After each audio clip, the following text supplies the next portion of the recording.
இப்ப நான் உடலை கழிச்சிட்டேன் அப்படின்னா என்கிட்ட மிச்சம் இருக்குது என்னது? நிறைய பேர் டவுட் வரும். ஆமா, மனம் தானே நானு. அது உங்க மைண்ட் வந்து உங்களுக்குள்ளே இரண்டாக பிரிஞ்சு அதுவே கேள்வி கேட்டு அதுவே பதில் சொல்லி உங்களுக்குள்ள ஒரு நீங்க தான் மனம்னா நீங்க ஆஃப் பண்ணிடலாம். உங்க மனதை நீங்க ஆஃப் பண்ணிட வேண்டியது உங்க மனசு தானே. மனம் புலம்புறதையும் வருத்தப்படுறதையும் கவலைப்படுறதையும் உங்களால் கவனிக்க முடிகிறது என்றால் பிராண உடலானது இந்த உடலை ஊடுருவியும் உடலுக்குள்ளேயும் உடலை தாண்டியும் இருக்கிறது.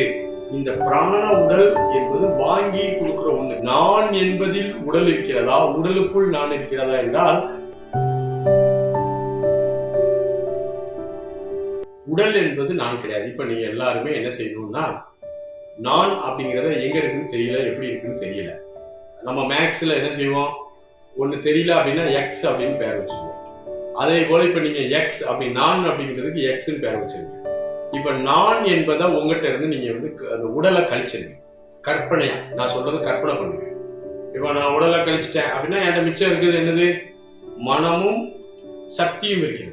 நம்மகிட்ட மனமும் சக்தியும் இருக்கிறது. இப்ப மனம் என்பது நானா அல்லது மனம் என்னுடைய கருவியான ஒரு கொஸ்டின் இருக்கு.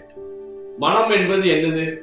மனம் என்பது ஒன்று இறந்த காலத்தை பேசிக்கொண்டே இருக்கிறது, அல்லது எதிர்காலத்தை பற்றி சிந்தித்துக் கொண்டே இருக்கிறது, அல்லது என்ன செய்யுது, ஏதேனும் ஒரு கற்பனை பண்ணி காட்சிப்படுத்தி கொண்டே இருக்கிறது.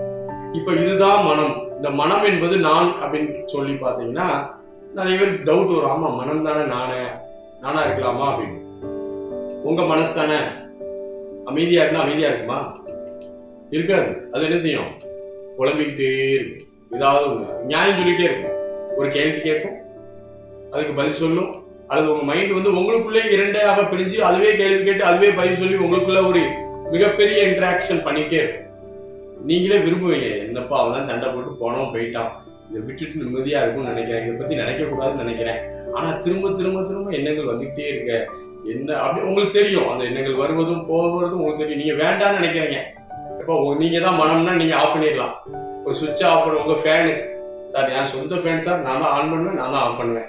உங்க வீட்டுல ஃபேனை போட்டா காத்து விடும், ஆஃப் பண்ணா ஃபேன் ஓடாது. அதே போல உங்க மனதை நீங்க ஆஃப் பண்ணிட வேண்டியதுன்னா உங்க மனசு தானே. நம்மளுடைய கட்டுப்பாட்டிலே இல்லை. அதுவே ஒரு காரியங்களை வியாக்கியானங்களை பேசி பேசி நம்ம டயர்டா இருக்கிறத தவிர உண்மையிலேயே நம்முடைய கட்டுப்பாட்டில் அது இல்லை. அப்போ மனம் புலம்புறதையும் வருத்தப்படுறதையும் கவலைப்படுறதையும் உங்களால் கவனிக்க முடிகிறது என்றால் உங்களால் கவனிக்கப்படக்கூடிய ஒன்று நீங்களாக இருக்க முடியாது. அப்போ மனம் என்பது நம்முடைய கருவி. மனசையும் உங்கள்கிட்ட இருந்து கழிச்சிருக்கு. இப்போ உங்கள்கிட்ட இருந்து உடலை கழிச்சாச்சா? கழிச்சாச்சு. மைண்டையும் கழிச்சாச்சுன்னா மிச்சம் உங்கள்கிட்ட இருக்கிறது என்ன இருக்கு? எனர்ஜி இருக்கிறது, காந்தம். ஒவ்வொருத்தருக்கும் அந்த எனர்ஜி இருக்குது. எனர்ஜி பாடின்னு சொல்லுவோம். 6ஆம். அது இன்னும் சொல்ல போனா என்ன சொல்லுவோம்? பிராண உடல் அப்படின்னு சொல்லுவோம். இந்த பிராண உடலானது இந்த உடலை ஊடுருவியும் உடலுக்குள்ளேயும் உடலை தாண்டியும் இருக்கிறது. இந்த பிராண உடல் என்பது வாங்கி கொடுக்கிற ஒண்ணு. இந்த உடல் என்பது என்னுடைய கருவி, மனம் என்பதும் என்னுடைய கருவி.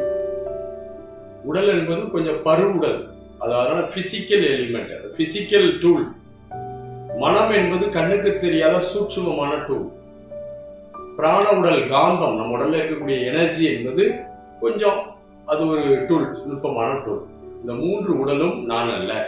பரு உடல், மன உடல், பிராண உடல் ஆகிய 3 உடலும் என்னுடையது. நான் இந்த 3ஐயும் என்னிடமிருந்து கழித்து விட்டேன். கழித்து விட்டு நான் எங்கு இருக்கிறேன், எப்படி இருக்கிறேன் என்பதை ஒரு நிமிடம் தேடிப்பாங்க. இப்போ இதுதான் ரிமோட். இந்த ரிமோட்டை நான் என் பைக்ல வச்சிருக்கேன். இப்போ நான் அசைதேன், ரிமோட் அசைஞ்சுதா? ஆமா, என் உடலோடு இருக்கிறதுனால அசைது. அப்படிதானே? இப்போ நீங்கள் உங்களுக்குள் இருந்தால் நீங்களும் அசையணும். ஏன் கவனிப்பவர் அசையல? கவனிப்பவர் எங்க இருக்காரு? உடலுக்குள்ளேயே இருக்கிறாரு. அதான் நான் கேட்டேன் முதல்ல. நான் என்பதில் உடல் இருக்கிறதா, உடலுக்குள் நான் இருக்கிறதா என்றால் நான் என்பதில் தான் உடல் பயணப்பட்டு கொண்டிருக்கிறது. அப்ப நான் என்ற உணர்வு உடலுக்குள் இல்லை என்பதை புரிந்து கொள்ளுங்கள். நான் உடலை பயன்படுத்துது, அதுல மாற்று கருத்து கிடையாது. மனசை பயன்படுத்துது.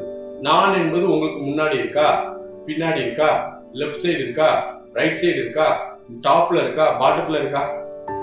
நான் என்பது எங்க இருக்கு, எப்படி இருக்கு?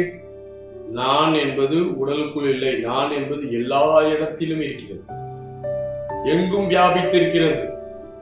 அது நமக்கு உடலுக்குள்ளேயும் புகுந்து இருக்குது. உங்களுக்குள்ள உள்ள நானும் எனக்குள்ள உள்ள நானும் ஒண்ணுதான். இப்ப எல்லா இடத்திலும் பறந்து வியாபித்திருக்கக்கூடிய தன்மைக்கு என்ன பேர் வச்சாங்க நம்ம முன்னோர்கள்?